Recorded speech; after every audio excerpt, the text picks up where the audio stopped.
In ancient Japan, honor wasn't just a virtue, it was the foundation of life. The samurai, the warrior class, lived by a strict code called Bushido, meaning the way of the warrior. This wasn't just a set of rules, it was a way of life that emphasized loyalty, courage, and discipline. But at the heart of it all was a deep respect for honor, even in death. For a samurai, death was often seen as preferable to disgrace. Losing honor, whether through failure, betrayal, or disobedience, could bring shame not only to themselves, but also to their family and ancestors. To atone for such shame, the samurai would often take their own life in a ritual known as seppuku or harakiri, a practice that involved disemboweling oneself with a blade. This wasn't just a gruesome act, it was a powerful statement of responsibility and redemption, but not everyone in ancient Japan held the privilege of choosing an honorable death. For commoners or criminals, justice was a very different story. Those who broke the law, betrayed their lords, or disrespected authority faced punishments that were designed to instill fear and maintain control. And these punishments weren't just swift, they were calculated, public, and often brutal. Haritsuki, crucifixion. One of the most infamous forms of execution in ancient Japan was haritsuki, or crucifixion. This method wasn't unique to Japan.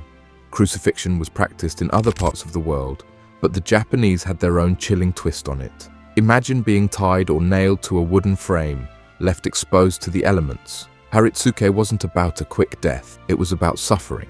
Criminals were often left hanging for days, dying slowly from dehydration, starvation, and exposure. The sight of a body on display wasn't just a punishment for the condemned, it was a stark warning to everyone else. During the Edo period, haritsuke became especially notorious as a punishment for Christians who defied the shogunate's ban on their religion. These individuals were seen as threats to the established order, and their executions were carried out with the goal of eradicating their beliefs. Public crucifixions were meant to humiliate the condemned and send a clear message.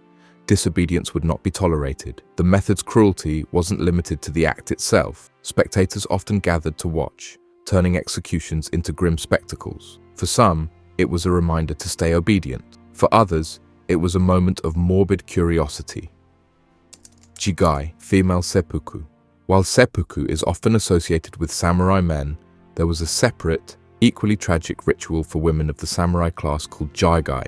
Unlike its male counterpart, which involved disembowelment, jigai was designed to be swift and dignified, reflecting the societal expectations placed upon women at the time. Samurai women were expected to embody loyalty, grace, and composure, even in the face of death. Jigai was not an act of personal redemption like seppuku, but one of sacrifice.